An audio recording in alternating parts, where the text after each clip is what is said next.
Hey there. I offer this podcast freely. Your support really makes a difference. To make a donation, visit reneemckenna.com.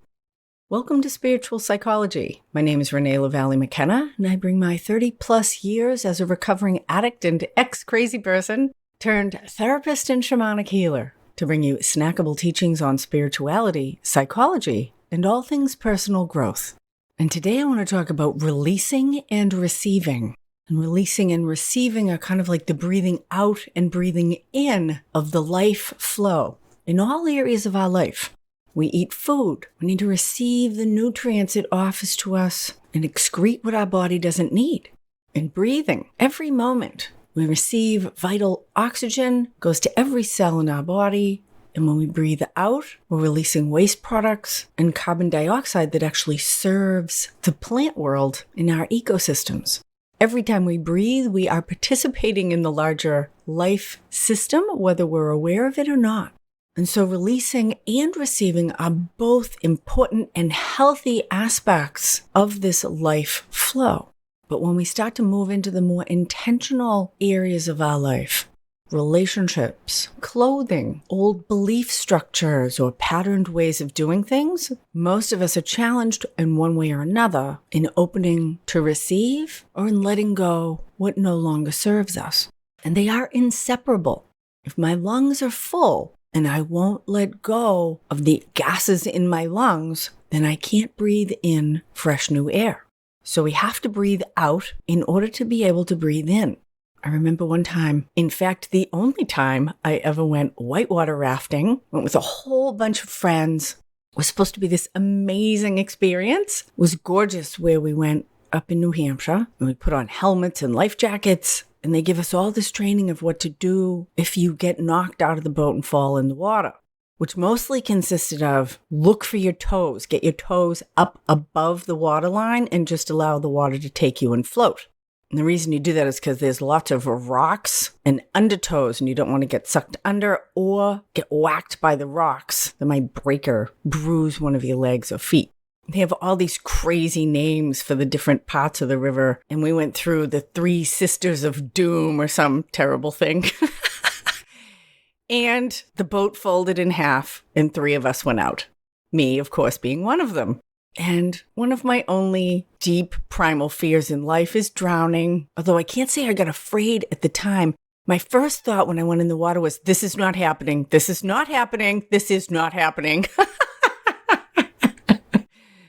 Denial always being my first line of defense, I think. And then I looked for my toes, and I kept getting sucked under the water, sucked under the water, sucked under the water. And I could see my boat moving further away with my friends, all with their arms outreached toward me. And I was just trying to breathe. And every time I got sucked under and came back up, I would try to take another in-breath, but my lungs were already full.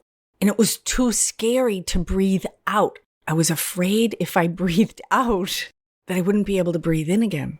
And so I was just gasping, trying to make my lungs take in more, but they were already fully inflated. It all turned out fine. My body floated out of the rapids and into a calmer spot, and another boat pulled me in. Mine was kind of the most dramatic rescue, so I got the most attention, which of course I loved, because I love attention. At least that kind of attention, where I can be kind of a hero. Oh, it was nothing. And certainly I did survive. So it was a really interesting experience internally because I got enough care and positive accolades for the great job that I did that I was able to overcome it for the weekend. Although I don't think I got back in the boat. I guess we just made one run down the river. Anyway, the next year they were going to do the same trip again. No fucking way. Are you kidding me? 1 strike, you're out for me. Never going whitewater rafting again. That was enough. But if I had been able to trust that breathing out would actually allow me to receive more oxygen, it probably would have been a more manageable, less panicked experience. And that's a lesson on all areas of our life. Most of us are terrified to let go because we're terrified that there will be nothing else coming back to us. I've had a lot of hoarders and clutterers in my life, coming from some pretty serious hoarding on my father's side of the family. The last place my grandmother lived was packed floor to ceiling with labeled boxes. There was a tiny place at the kitchen table for Grandma and Grandpa to eat. The rest of it was overflowed with paperwork, and there were little corridors between all of the boxes where they could walk. The woman had more cleaning products in her bathroom than you could ever see, and I have to tell you, the bathroom was not clean. When I had the privilege of cleaning out that apartment after my grandmother passed, there were boxes of lids of disposable plastic containers. There were 2 boxes taped and labeled expired coupons. Why do you keep expired coupons, Grandma? Because you're a little crazy, terrified to let go. She grew up one of 10 children, very poor, on a farm in Quebec province of Canada. And she birthed 5 children in the Depression and World War II. So you can't really blame her. She had some circumstantial experiences of lack that obviously deeply scarred her. And although I still tend to be a stuff magnet, as far as the material world goes, I'm uber experienced at letting go and receiving. Last year in one weekend, I emptied out pretty much every item of a 4-bedroom house. I had a rummage sale, and then a big giant truck came and took away the rest on Monday, and I moved to New York. Gathered a whole bunch new stuff. Here we go. We'll probably have to do that again in the next few years. There's always more stuff. I'm on probably my 8th set of stuff in my adult life. And I was introduced long ago to the principle of making room for God, and that letting go of things, people, relationships, jobs, circumstances, and old ways of being and doing makes room for new growth, regeneration, and healthy evolution. But if my garden is packed with weeds, then there's no place to grow healthy vegetables. I gotta pull the weeds, till the soil, if I want to cultivate new, nourishing life forms in my life. So I had this client, Ray, who called himself a compulsive clutterer. And he was actually a really creative artist, but he was also what I've come to know as an under-earner, which is someone who's kind of unconsciously attached to a poverty mentality and earns much less than they're capable or worth. And his house was so filled with art supplies and potential projects that there was almost no place to sit. He didn't invite people over to the house anymore because he was ashamed of how it looked, and he wasn't actually able to create the kind of art that really brought him joy.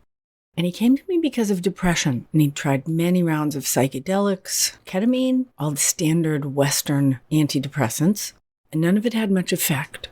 And he had this idea that once he managed his depression, then he'd be able to clear and organize his house and make art. And it was clear to me that it was the reverse process that was needed, that he needed to be willing to let go of all these things that were cluttering up and depressing his life energy, and then the flow would start. But he was terrified to let go of his stuff. He had fear of regret. As soon as I give it away, I'll know I'll need it. Fear of loss and grief, because his house wasn't filled with junk. It was filled with beautiful, hand-picked items that would actually make beautiful creative art projects. Some of them were quite valuable, but energetically, they were junk. It was like having a creative bowel obstruction. He was all inflow and no outflow. And his inner self-criticism was almost unbearable with all the things he should do, how he should be, what was wrong with him. He toyed with the idea of suicide. And there is often this strange and painful irony that the things that we are most attached to can be the things that block us from our deeper heart's desire. And it is only when we are willing to let those things go that the life force can flow through us. And Ray's a person who loves beauty. The artwork that he has created is stunningly handcrafted, gorgeous pieces. And he was surrounded by clutter, ugliness, and actually an accumulation of filth in his house. And that, from my perspective, was the root of his depression. I think it's very unwise that Western psychology looks at depression as a physical condition. Many people believe if they can just find the right psych meds and get their neurotransmitters in order, then the depression will go away. And depression, for me, is pressing down of the truth, holding the life force at bay, for fear that we will be brought places that we don't want to go. In my experience, there are always circumstantial situations in any indication of depression. In fact, for me, that is what the information of depression is about. Something is out of alignment and being depressed. And when we looked deeper at Ray's attachment to these physical objects, it became clear that his experience as a child with a family where everything looked okay, but mom was having an affair with another man, and the marriage was falling apart. And Ray had discovered his mother's affair through a series of events when he was about 8 years old. And he kept that secret, and the family kept that secret for years. And deep inside, Ray knew that he was living in a lie and that the people that were caregiving him were untrustworthy. And he turned his attention to objects in the material world because objects don't lie and they don't betray you. And there is life force in all things. And some people feel the life force in animals, others in plants, some in surfing, little children. And there are many people I have worked with who can feel the life force in objects, natural objects and objects owned by other people. They can feel the personality, the little life force of a china cup, of a seashell, of a piece of furniture. It's like a conversation with the physical world. And Ray had this very deeply, which also made his art quite alive and interesting. But he was stuck in all these dysfunctional relationships with the thousands of objects in his house that at some point had brought him security and had now created a prison. And rather than being a source of joy and security and comfort, these objects had created a very low resonance of chaos, shame, disorder in his space. They had overtaken his life. You know, it's very interesting. In contemplating the 10 Commandments, one of the commandments is, "Thou shalt have no other gods before me." Whatever the Most High or the life force is, when we surrender to it, things flow in ways we couldn't have imagined. But many of us, perhaps even most of us, put many gods before the God of the universe, of the life force, of source. We might put our relationship, our work, money, our children, our relationship with drugs, alcohol, food, shopping, or collections of material items. And when we seek to source our life flow through these lesser forms, then the life force doesn't flow and gets clogged, and we can become depressed or anxious. And the good news is, if we can find the courage to let go of these false gods, of what no longer serves us, my observation is nearly miraculous things will start to happen. And if we cling to those false gods, they will bring us down and perhaps even destroy us. And this is what was happening with Ray. In my experiences, we often have to do the hard or scary thing, sometimes to do the thing that we're most afraid of, in order to actually get our deepest heart's desire. We need to be willing to truly and deeply let go of the things we believe are feeding or sustaining us in order to be truly, deeply nourished and fulfilled. And Ray is still in process, still comes to see me occasionally, still seeking the right combination of some kind of meds to heal his depression so he'll have the energy to go through his stuff.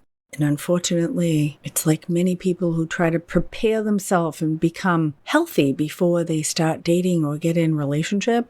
We often only learn how to swim by getting in the water. And if we want to be free, we need to free ourselves of the things that bind us. We don't get free first and then get rid of the stuff. We got to get rid of the stuff in order to become free. And so what are you called to release or let go of in your life? We all have stuff we're attached to, and it doesn't mean it will necessarily go away forever. Part of the irony in my own experience is many times it is when I actually, truly, deeply let go that the very thing I've been clawing after returns to me of its own accord. But you can't fake it and you can't trick it. And I believe our deepest purpose here is to grow on a soul level, an experience of the connection, love, and care of the larger consciousness system of which we're a part, that most of us feel separate from and don't trust. So scan through your life. Look at where you're attached to people, places, things, power, circumstances, how others see you. And where are those things keeping you stuck? And what needs to be released so that you can receive what you really deeply need? Thank you so much for listening.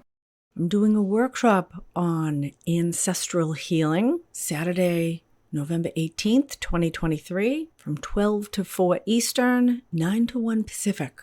I invite you to join me as we explore ancestral ways of knowing, intergenerational trauma, how to heal, how to separate, and how to connect in healthy ways with those who have gone before us. There's a link in the show notes to sign up. It's developing into a really wonderful group. There'll be a lot of interaction. I can personally guide you through this very rich and fascinating perspective on ourselves and our family lines.